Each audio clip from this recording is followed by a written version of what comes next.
नवकेसरी न्यूजमध्ये आपलं स्वागत। आपण आहोत कराड नगरीमध्ये। कराड नगरी ही इतिहासाची नगरी म्हणून या कराड शहराची ओळख आहे। कराड शहराच्या काही अंतरावर असणाऱ्या कामती गावचे सुपुत्र रामभाऊ खंडागळे यांचा अभिष्टन चिंतन सोहळा 2022। रामभाऊ खंडागळे म्हटले 1985 पासून राजकारणात आणि शिवसेनेचं काम करणारा एक युवा नेतृत्व म्हणून रामभाऊ खंडागळे यांची ओळख होती। खरं अनेक वर्ष राजकारणात काम केल्यानंतर आपण बघतोच आपण समाजाचे देण्याच्या भावनेतनं काम करणारे रामभाऊ खंडागळे आणि त्यांचे अनेक सहकारी या ठिकाणी आलेले आहेत। खरं अभिष्टन चिंतन सोहळ्याच्या दरम्यान आपण काही त्यांच्या सोबत असणारे आणि रामभाऊ खंडागळेंचं जे कार्यशील आणि कुशल नेतृत्व यांचा अभिलेख संपूर्ण आपणाला कराड तालुक्याच्या विविध भागामध्ये माहीत आहे। पण मात्र आज त्यांच्या अभिष्टन चिंतन सोहळ्याच्या दरम्यान अनेक लोकांचे आपण दिलखुलासपणे आणि त्यांच्याबद्दल असणाऱ्या भावना जाणून घेणार आहोत। या अभिष्टन चिंतन सोहळ्या दरम्यान धवल जाधव आपल्याशी जोडलेले आहेत। खरं जाधव साहेब सुद्धा एक निष्ठावंत कार्यकर्ते म्हणून त्यांची ओळख आहे। समाजातल्या अनेक दिग्गज व्यक्तीमध्ये अनेक मान्यवरांची नावं घेतली आहेत, पण धवल जाधव एक सामाजिक क्षेत्रात ज्यांची बांधिलकी जपलेली आहे। खरं रामभाऊ खंडागळे केवळ राजकीय व्यक्ती नाही किंवा मोठे श्रीमंत मनुष्य नाही, पण मनाने श्रीमंत आणि आपल्या कामानं आपली ओळख करून देणाऱ्या रामभाऊ खंडागळेंच्या अभिष्टन चिंतन सोहळ्या दरम्यानतले काय अनुभव काय सांगाल? खार अशा नेतृत्वाचा अभिष्टन चिंतन सोहळा काय? अभिष्ट चिंतन सोहळा आज आहे त्याबद्दल प्रथम रामभाऊंचं शुभेच्छा भरपूर देतो आम्ही। कारण साधारण 92-93ला शाखा क्रमांक 18मधून माझं कामकाज सुरू झालं होतं, शाखेत सभासद होऊन। तिथून पुढे विद्यार्थी सेनेचा प्रवासही भरपूर झाला होता, उपशहर प्रमुख पदापासून जिल्हा सरचिटणीस पदापर्यंत। पण त्या कालखंडामध्ये रामभाऊंचं मार्गदर्शन, कारण फादर बॉडीत होते, नेहमी कुठं काय आमचं चुकत असेल, काय कमी जास्त होत असेल, त्यांचं मार्गदर्शन नेहमीच राहिलेलं आहे। आजपर्यंत जिथं जिथं आंदोलनं झाली, विविध गोष्टी झाल्या, प्रत्येक गोष्टीत पुढाकार घेऊन त्यांनी केलेला आहे। आणि नुसतं स्वतः पुढं न जाता सगळ्यांना, म्हणजे आम्ही लहान वयानं त्यांच्यापेक्षा, पण सगळ्यांना मार्गदर्शन करून एकत्रित घेऊन नेहमी पुढं जाणं ही त्यांची पहिल्यापासूनची सवय आहे आणि आजही आहे। आता चालू घडामोडीमध्ये काही गोष्टी घडत आहेत, त्यातनं काही थोडीशी लांब राहिलेली, लांब गेलेली, हे सगळे आम्ही जवळ करण्याचा प्रयत्न करतो आहे आणि बऱ्यापैकी होत आहेत। सगळी जुनी एकत्र येतो आहे। आता कालच्या गुरुपौर्णिमेला सुद्धा आम्ही कार्यक्रम घेतला होता, बाळासाहेबांना वंदन केलं होतं गुरुपौर्णिमेनिमित्तानं। त्यावेळेला सुद्धा रामभाऊंनी भरपूर तिथं सहकार्य केलं, पुढं होते। सगळे खेड्यापाड्यातले जुने शिवसैनिक, पदाधिकारी, आजी माजी सगळ्यांना आम्ही कॉन्टॅक्ट करून एकत्र करण्याचा प्रयत्न करतो आहे। त्यातसुद्धा रामभाऊंनी भरपूर आम्हाला सहकार्य केलेलं आहे आणि हे सहकार्य असंच रामभाऊंचंही सर्वांना आणि सर्वांचं रामभाऊंना असावं हीच माझी इच्छा आहे। कराड तालुक्यातील कामतीगावचे सुपुत्र रामभाऊ खंडागळे यांचा अभिष्टन चिंतन सोहळ्यादरम्यान तिरंगा रक्षकचे संस्थापक आणि संपादक आपल्यासमोर मोहिते सर जोडलेले आहेत। विश्वास मोहिते जोडलेले। मोहिते सर काय सांगाल? खरं निष्ठावंत कार्यकर्ता यांचा आज अभिष्टन चिंतन सोहळा 2022 आहे, काय त्यांना वाढदिवसाच्या शुभेच्छा? मी विश्वास बाबूराव मोहिते, आदर्श माता प्रतिष्ठानचा संस्थापक अध्यक्ष आणि तिरंगा रक्षक या वर्तमानपत्राचा संपादक। प्रथमतः मी नवकेसरी लाईव्ह या न्यूज चॅनलनं, या वर्तमानपत्रानं आमचे परममित्र, आमचे मार्गदर्शक सन्माननीय भाऊ यांच्या वाढदिवसानिमित्त आज या ठिकाणी आपण वार्तांकन करण्यासाठी आला, त्याबद्दल प्रथमतः मी नवकेसरीला धन्यवाद देतो की खऱ्या अर्थानं दलित, पददलित, वंचित घटकातील लोकांसाठी झगडणाऱ्या आणि धडपडणाऱ्या लोकांसाठी तुम्ही नवकेसरी सदैव पाठीशी उभा आहात त्याबद्दल। आता विषय म्हणजे आजच्या वाढदिवसाचा। वाढदिवस प्रत्येकजणच करत असतात। आज गावात 200 मताचा वार्ड असतो, 200 मतातले पुढचा शून्य काढून 20 लोकंसुद्धा गावातली ओळखत नाहीत। त्यांचा कर्तृत्वान नेतृत्व, दिशादर्शक नेतृत्व आणि असतो तर मटकावाला आणि त्याचं टाकलं कर्मयोगी, अशा पद्धतीने टाकून खऱ्या अर्थानं वाढदिवसाची खिल्ली उडवले। वाढदिवस कुणाचे करावे तर खऱ्या अर्थानं ज्यानं सामाजिक बांधिलकी जपले, समाजाचं काम केले, समाज त्यांना ओळखतो, अशा लोकांनी आपले वाढदिवस साजरा करावे आणि 100 लोकांची यादी काढली तर माझ्या तिरंगा रक्षकच्या वर्तमानपत्रातील अभ्यासानुसार आणि माझ्या पत्रकारितेतील अभ्यासानुसार भाऊंचा त्यामध्ये पहिला नंबर लागेल. वाढदिवस मी माझ्या कुटुंबियाच्या वतीने त्यांना वाढदिवसाच्या लाख शुभेच्छा देतो. चालेल. शाखा स्थापन केली त्यापासून मी सेनेचं काम करतो आत्तापर्यंत. आणि असं नाही की विरोधकांनी हे सांगितलं ते सांगितलं म्हणून मी कधी पक्ष सोडून दुसरा कुठलाही विचार नाही केला. 1986 साली आपण ज्यावेळी पक्षाचं एकनिष्ठ काम करत होता, हो, तो काळ काय होता, क्षण काय होता?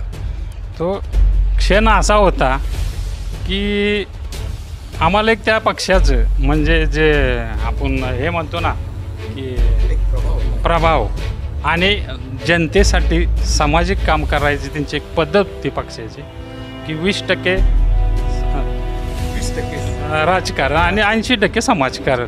साहेबांचं ब्रीदवाक्य. ब्रीदवाक्य हा मुद्दा धरून आम्हाला ते मुद्दा आवडल्यामुळे आम्ही पक्ष राजकारणात सक्रिय झालो. पण चांगल्या माणसाला डावललं जातं कुठेतरी. चांगल्या माणसाला डावललं जातं म्हणजे काय, पहिली साहेबांची जी विचारधारा होती ती आता कमी होत गेलेली आहे. जे मोठ्या साहेबांची जी विचारधारा होती ती त्यावेळची विचारधारा आता राहिलेली नाही. आता जास्तीत जास्त राजकारण चाललंय. राजकारणाची जी गटोडे आहे ती वेगळी ठेवून मात्र आपण समाजाचे देण्यावर भावनेतनं काम करणारे काही निष्ठावंत कार्यकर्ते आहेत. ते निष्ठावंत कार्यकर्ते अजूनही तनाने आणि मनाने आणि धनाने सुद्धा ते शिवसेनेशी जोडलेले आहेत. नमस्कार साहेब. नमस्कार. जय महाराष्ट्र. आज रामभाऊ खंडागळे कामती गावचे सुपुत्र यांचा अभिष्टन चिंतन सोहळा 2022 आहे. आज काय त्यांच्या आठवणींना उजाळा द्यायला आपण खरं पाहिलं तर रामभाऊ खंडागळे आपल्यासोबत सतत आहेत. खरं अनेक वर्षाचा कालखंड लुटून गेला, पण मात्र आपण आपले सहकारी मित्रांचा आज वाढदिवस आहे. काय सांगाल? खरं तर शिवसेना प्रमुख माननीय बाळासाहेब ठाकरे यांच्या विचारांना प्रेरित झालेला हा माणूस एक कामतीसारख्या ग्रामीण भागातून आलेला. कसं आहे, शहरातल्या माणसाला पैसे असतात, पाणी असतं, त्याला बळ दिलं जातं. परंतु कामतीसारख्या गावातल्या माणसाला तालुका शिवसेनेचा तालुका प्रमुख म्हणून माननीय शिवसेना प्रमुखांनी त्यांची नेमणूक केली. नेमणूक केल्यानंतर त्यांनी जसं राजस्थानच्या वाळवंटात एक एक झाड माणूस शोधत असतो तसं एक एक कार्यकर्ता शोधणारा हा माणूस त्यांनी माझी निवड केली. माझी त्यांनी परीक्षा घेतली आणि त्याला सांगितलं, तात्यासाहेब तुम्ही शिवसेनेचं काम करताय परंतु तुम्ही एखाद्या पदासाठी तुम्ही लायक आहात. त्या माणसाने मला शिवसेनेचं मसूरचं विभाग पद पहिल्यांदा दिलं आणि त्यांच्या माध्यमातून मी मसूर प्रत्येक गावागावात जाऊन शाखा स्थापन करण्याचं काम चालू केलं. आणि रामभाऊ खंडागळे आर्थिक परिस्थितीनं एकदम गरीब होते, परंतु कुठल्याही परिस्थितीत त्यावेळेला टेलिफोन तर असायचे पण आम्हाला उपलब्ध नसायचे. परंतु निरोप दिला की रामभाऊ खंडागळे आमच्याकडे पोचायचे. आम्ही त्यांच्या माध्यमातून शिवसेना वाढवली. परंतु ज्या माणसानं हाडाची काढं केली, खरं तर 2-3 एकर जमीन घालवली. दुसरी गोष्ट, व्हिडिओ त्या काळी पिक्चर नव्हते, त्या टायमाला हे होते काय म्हणतात त्याला, प्रोजेक्ट व्हिडिओचं जे सेंटर होतं ते सुद्धा शिवसेनेच्या पायात गेलं. त्यांच्या त्यावेळेस चांगल्या माणसाकडे गाड्या नव्हत्या, त्या माणसाकडे 2 जीप गाड्या होत्या, त्यांनी त्या संघटनेसाठी वापरल्या, त्या गाड्यासुद्धा गेल्या. आणि ह्या माणसानं पैसे एवढ्या गाड्या घालवल्या, ही सर्व केलं, परंतु पक्ष वाढवला. पक्ष वाढवल्यानंतर गाड्या गेल्या तर त्याची काय फिकीर केली नाही, आपल्या पक्षासाठी गेल्या. नंतर त्या माणसानं मला म्हटले मी असं किवळ मतदारसंघात मी निवडणूक लढवणार आहे. ठीक आहे म्हटलं, लढवा म्हटलं. आम्ही आमच्या पद्धतीने आम्ही काय मदत होईल तेवढी आम्ही करू. त्यांच्या जोडीला आम्ही मग जिल्हा परिषदेला छाया शिंदे म्हणून निगडीच्या एक एकदम महिला कार्यकर्त्या तगड्या आणि जी म्हणजे भाषाशैली किंवा ही परिस्थिती गरीब अशा परिस्थितीत त्या माणसानं आम्ही त्यांना हे केलं, विचारलं तर त्या तयार झाल्या. आणि रामभाऊ खंडागळे आणि आम्ही छाया शिंदे यांना आम्ही जिल्हा परिषद आणि पंचायत समितीसाठी उभं केलं. एवढं मोठं तगडं आव्हान असताना सुद्धा रामभाऊ खंडागळे 35 मताने पराभूत झाले. त्या काळी अक्षरशः त्या काळी मत मागण्यासाठी विरोधक कोणाच्या दारात जाऊ शकत नव्हता. परंतु रामभाऊ खंडागळे हे एक तडफदार नेतृत्व आणि छाया शिंदे एक महिला आघाडीची, त्या काळी महिला बाहेर येणं म्हणजे फार विचित्र गोष्ट होती. आणि महिला उभी राहते म्हणजे महिला चर्चा करायच्या, ही महिला उभी राहिली. पण तशा परिस्थितीसुद्धा तिचं 8 महिन्याचं बाळ ती घेऊन प्रचार केला.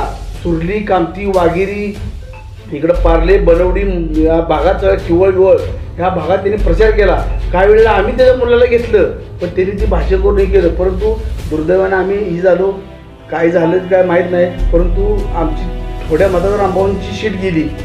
छाया शिंदेसुद्धा त्या काळी जवळजवळ 3,500 मतांनी मतं पडली. रामभाऊंना तर फक्त 35-40 मतांनी त्यांचा निसर्त पराभव झाला.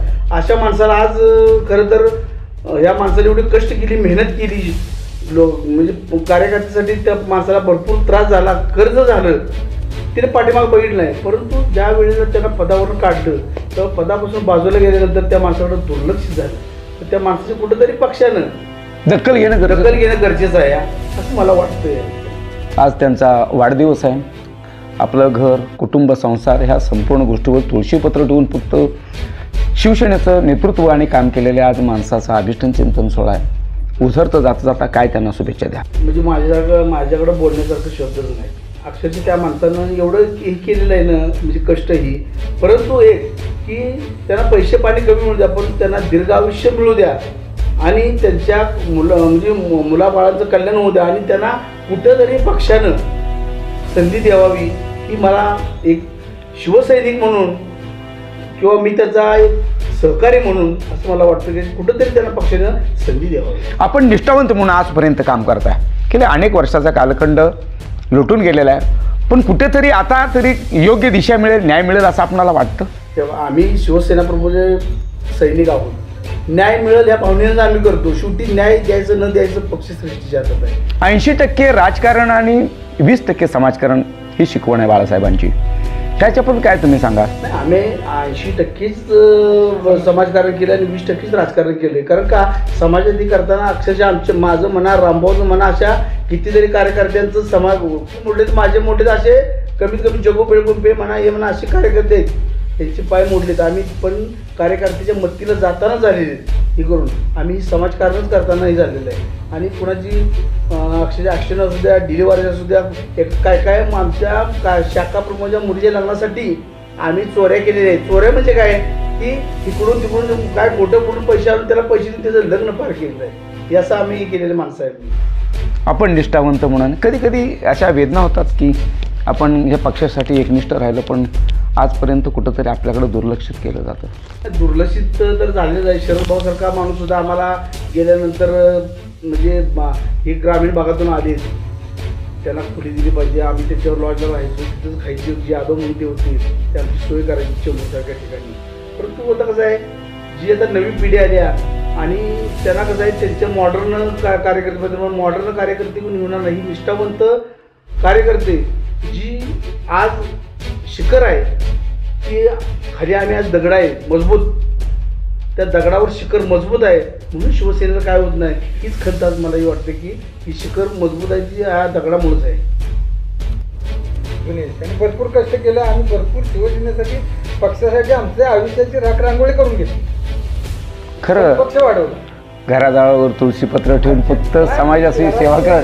कुटुंबाच्या आम्ही तिकडे बघितलंच नाही. बाहेर सगळ्या आठवड्याने गमती जमती जर काढल्या तर कुठे मनस्वी आठवणीच्या ह्यानं डोळ्यातून पाण्याचं भारावूनच येत का तर तेवढं केलं जातं. कुठेतरी आपल्याला न्याय मिळेल. न्याय आता कसं आहे ते आपल्या हातात नाही, पण आपण जे कर्तव्य होतं शिवसेना मुक्ती करायसाठी 1982 1983 चौऱ्यापासून आपण या राजकारणाचं करूया. पक्षाशी आपण एकनिष्ठ आहात, पण पक्षासाठी आजही आपली जी तळमळ आहे, आपल्या सर्वांची जी तळमळ आहे, एकनिष्ठ आहे, ही एकरूप आहे. कुठे असं मनस्वी वेदना होतात की आपल्याकडे कुठेतरी डावलं जातं. नाही डावलं जातंच म्हणजे तो विषयच आहे. फक्त कसं आहे की आम्ही कुठल्या अपेक्षाच केलेली नाही आणि आजपर्यंत नाही निघतं पुढे नाही. बाबा जे आपण ज्या ध्येयानं आपण लोकांची सेवा करायची त्या पक्षाच्या माध्यमातून किंवा आपलं ध्येय होतं की त्या कराड तालुक्यातील दुष्काळी भागाला पाणी मिळावं, तर ते आपलं ध्येय पूर्ण झालं. ज्या म्हणजे मनोहर जोशी पहिल्यांदा ज्यावेळी महाबळेश्वरला आले त्यावेळी पहिलं निवेदन मी दिलं. त्या निवेदनाचं तिने उत्तर आलं. त्या उत्तराच्या माध्यमातून धनगरवाडी आंदरवाडी योजना भाऊन आपण एवढी आंदोलन केली, एवढ्या आंदोलनामध्ये आपण सकारात्मक आपल्याबरोबर हे सगळे सहकारी मंडळ होते, मित्र होते. भाऊ त्यावेळी पैशाचं एवढं नियोजन कसं असायचं, कसा प्रश्न असायचा? पैसे म्हणजे माझा एक स्वतः व्यवसाय असायचा. त्या व्यवसायातनं पैसे कमवायचे, तेच पैसे खर्च करायचे, घरापर्यंत पैसे जातात. तुमच्या सहकारी मित्रांनी त्यांनी तर सांगितलं की जमीन सुद्धा विकावी लागली. मग हे सगळं करता पण भाऊ हे सगळं करत असताना असं घरातनं कधी वाटलं नाही की तुम्ही राजकारण करताय, समाजकारण करताय आणि घरातली मात्र शेती बिती विकताय? पण हे ध्येय वेळ काय नाही त्याला काय असं म्हणजे नाही. तर आपण बघतोय खरं अनेक गमती आणि जमती, काही प्रसंग काही क्षण काळाच्या ओघात जरी वाहून गेले तर मात्र त्या आठवणी चिरंतन आणि निरंतर राहतील. आज अभिष्टन चिंतन सोहळ्याच्या दरम्यान आपण प्रत्येक माणसांच्या मनातल्या भावना जाणून घेतल्या.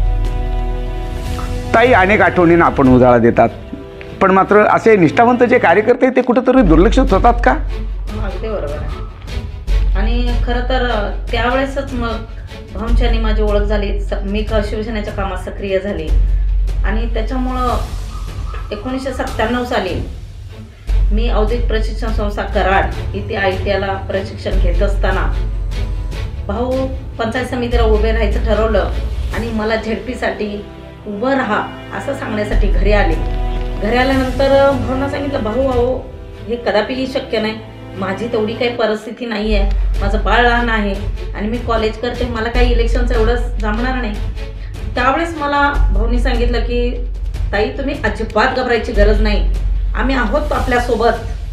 मी म्हटलं भाऊ इलेक्शन एवढा सोपा खेळ नाही, प्रत्येकाच्या घरोघरी जावं लागेल, फिरावं लागेल, सभा घ्यायला लागेल, प्रचार सभा घ्यायला लागेल, कार्यकर्ते बरोबर पाहिजेत आणि हे सगळं करण्यासाठी एकूण फिरून प्रश्न येतो तो पैशावरती आणि हा पैसा नाही आहे. त्यांनी सांगितलं काही चिंता करू नका तुम्ही. मला पण माहीत नव्हतं भाऊ गरीब आहेत.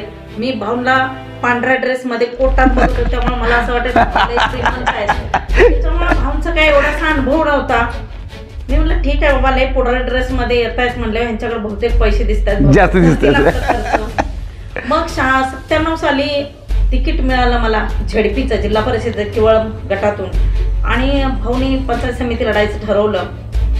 घरच्यांशी मिटिंग झाली, तयारी केली, बाळ सांभाळण्यासाठी घरच्यांना सांगितलं आणि मग शिवसेनेची आमची लढाई चालू झाली.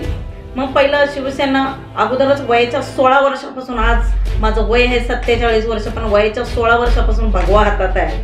पण त्या काळात कॉलेज चालू असल्यामुळं मला फुल टाईम वेळ देता येत नव्हता. पण ज्यावेळेस मी 97 साली पहिली झेडपीची निवडणूक लढवली तेव्हापासून मात्र भगवा कंटिन्यू हातात धरला, तो खाली ठेवला नाही. पण मला एक सांगायचे की त्यावेळेस भाऊ माझ्यासोबत असताना आमचा शिक्षणाचा प्रवास होता, तर खरं तर अत्यंत वाईट वाटते आत्ता. तेव्हा नव्हतं वाटत का, तर तेव्हा मला माहीत नव्हतं की बॅकफुटला नेमकं काय आहे. खरं तर प्रचाराला जाताना सुद्धा त्या निळी पिवळ्या जीप गाड्या माझ्या दारात उभ्या केल्या जायच्या. महिला संघटन गोळा करायचं, एका गाडीत महिला बांधायच्या, साईडनं पोरं लोंबकळत उभं राहायचे. आमचं सकाळी 7 वाजता नारळ फुटायचा, 7 वाजता आम्ही प्रचार फेरीला निघायचो. मग घरूनच आम्हाला काही वरून पैसे वगैरे तर काही येत नव्हते, त्यामुळे आम्ही घरूनच काय असेल ते आमची भाजी भाकरी आम्ही बांधून घ्यायचो आणि 1 ते 7 ते 12 पर्यंत प्रत्येक घरोघरी फिरायचो, पत्रकं वाटायचो. आणि आता जेवणाची वेळ झाली, कंटाळून जायची पोरं घोषणा देऊन, गाडीवर फिरून फिरून ओरडून त्यांचे गळे सुकायचे. पण बिस्लरीवर पाणी देणं सुद्धा आमच्याच्यानं पॉसिबल झालं नाही. त्यावेळेस आम्ही कोणाच्या तरी घरातनं चरवेभर पाणी घ्यायचं, ती द्यायचं. अशा पद्धतीनं तो प्रवास. आणि 12:30-1 वाजली की मुलं म्हणायच्या आता कुठंतरी जेवायला थांबूया. मग अशा वेळेस कुठंतरी भावनी खिशात 100 रुपये हात काढायचे, 200 रुपये काढायचे, वडापाव आणायचे, एका झाडाखाली, कार झाडाखाली सावलीला बसायचं, तिथं ते वडापाव सगळ्यांनी खायचे. एक भांदा साप्पा शामगावचे आहे, त्यांनी पण मला त्यावेळेस खूप मदत केली. माझ्या इलेक्शनच्या वेळेस त्यांनी खिशात हात घालून पैसे देऊन, वडापाव देऊन, त्यावेळेस कसं तरी ती प्रचार फेरी आमची जी चालली होती ती अशा पद्धतीने गेली. म्हणजे कधी हॉटेलला जेवण, आत्ता जे चाललंय आलेशान हे आमच्या वेळेस नव्हतं. आमच्या वेळेस पदयात्रा, पाययात्रा, घर टू घर, होम टू होम आम्ही फिरत होतो, जात होतो. आणि शिवसेनेचा धनुष्यबाण त्यावेळेस 97 साली हा धनुष्यबाण मी घराघरात पोचवलाय, घराघरात तो धनुष्यबाण फिरवलाय, घराघरात जाऊन शिवसेना काय हे त्यावेळेस सांगितले. जे बाळासाहेब ठाकरेंचं वक्तव्य पहिल्यापासून होतं ते 80% समाजकारण 20% राजकारण करायचं, ह्या ठाम मुद्द्यावर आम्ही सक्रिय 1997ला झालो. आणि त्यावेळेस अगदी तात्या गाडगे असतील, पोपट कांबळे असतील, भाऊ असतील, जिल्हा प्रमुख चंद्रकांत पवार होते, त्यावेळेस त्यांनी भूपेंद्र कॉलेजचे मुरलीधर वगैरे ही पण मुलं खूप मला सपोर्ट केला आणि त्या सपोर्टमध्ये मी ते इलेक्शन लढवलं. आणि नंतर शिवसेना काही कळाली आणि तळागाळात काम करून आम्ही ते इलेक्शन कसंही असू द्या पण आम्ही लढलो. आणि लढून झाल्यानंतर जेव्हा भाऊंना घरी भेटायला गेली त्यावेळेस भाऊची आर्थिक परिस्थिती बघता डोळ्यातून अश्रू वाहिले की भाऊ तुमची हालाकीची एवढी परिस्थिती असताना सुद्धा तुम्ही माझा खर्च सगळा उचलला आणि माझा बी तुमचा बी खर्च उचलून एवढं मोठं कर्ज केलं आणि तेच कर्ज फेडायला त्यांनी त्यांची जमीन विकली. रामभाऊ खंडागळे अभिष्टन चिंतन सोहळा 2022 कामती गावचे सुपुत्र आणि त्याचबरोबर सामाजिक क्षेत्रात ज्यांची बांधिलकी आणि शिवसेनेचं पदभार 85 सालापासून संपूर्ण कराड शहर असेल, तालुका असेल आणि अनेक आंदोलनं आपण बघितली. आज अशा एका कर्तृत्ववान व्यक्तीचा अभिष्टन चिंतन सोहळा 2022 आहे. अनेक मान्यवरांनी त्यांना शुभेच्छा म्हणायचं तर अनेक आशीर्वाद दिलेले आहेत आणि त्याबरोबर त्यांचे आशीर्वादही घेतलेले आहेत आणि वाढदिवसाच्या शुभेच्छा दिलेल्या आहेत. भाऊ, आज अभिष्टन चिंतन सोहळा 2022 आहे. आज सगळे सवंगडी मित्र आपल्याबरोबर जमलेले आहेत. अनेक आठवणींना उजाळा येतोय. खरं एका मुंबईला आपण शिवसेना भवनला भेट द्यायला गेला होता आणि तो एक प्रसंग आम्हाला सांगा की आपल्याकडे यायला पैसेच नव्हते. काय घेतो किस्सा काय भाऊ? आणि त्या साहेबांची सभा आणि एक मीटिंग होती. त्या मीटिंगसाठी मुंबईला गेलो होतो आणि 4-5 कार्यकर्ते होते माझ्याबरोबर. तात्या गाडगे, सुभाष भोसले असे 4-5 कार्यकर्ते होते. आणि त्यावेळी मुंबईला गेल्यानंतर आम्हाला पैसे हा विषय नव्हता आमच्याकडे. मग म्हणजे खिशात काय असू नसू त्यांना रेल्वेनं फुकट गेलो. तिथे गेल्यानंतर तिथल्या स्थानिक लोकाधिकारी समितीच्या लोकांनी आम्हाला जेवाय घातलं आणि येताना ट्रकमध्ये बसलो. पैशाचा विषय नाही. इथं कराडमध्ये आल्यानंतर त्या ट्रक ड्रायव्हरला सांगितलं आमच्याकडे पैसे नाहीत, आपलं कमी जा. असं करून आम्ही करा बोलणार. सामाजिक क्षेत्रात किंवा पत्रकारी क्षेत्रामध्ये काम करत असताना भाऊंना मी ओळखलं, पण कधीकधी कळत नकळत प्रसार माध्यमापासून दरवलेले भाऊ मात्र प्रत्येकांच्या मनात घर करून राहिले. आज त्यांचा अभिष्टन चिंतन सोहळा आहे. खरं अनेक आंदोलन बघितली, आंदोलनाचा प्रश्न बघितला, आंदोलनाचा शेतकऱ्यांच्या प्रश्नासाठी आंदोलन असेल, पाण्यासाठी प्रश्न असेल. हा पाण्यासाठी प्रश्न मांडणारा महाराष्ट्रातील आणि सातारा जिल्ह्यातील हा पहिला नेता असेल की यांनी मनोहर जोशींच्याकडे निवेदन दिलं. त्या निवेदनाला लगेच जोशी साहेबांनी उत्तर दिलं. त्याचा पाठपुरावा करण्यासाठी रामभाऊ खंडागळेंनी सातत्याने प्रयत्न केला. आज आठवणींना उजाळा येतोय. आज तुमचा अभिष्टन चिंतन सोहळा आहे. नवकेसरी वृत्तपत्र आणि नवकेसरी वृत्त वाहिनीतर्फे आपणाला वाढदिवसाच्या लक्षणिक शुभेच्छा. भाऊ, काय मनुष्य समाजात संपूर्ण पत्रकार मंडळी या ठिकाणी, त्याचबरोबर आपले सहकारी मित्र आहेत, सगळे आपल्यासोबत काम केलेली मंडळी आहे.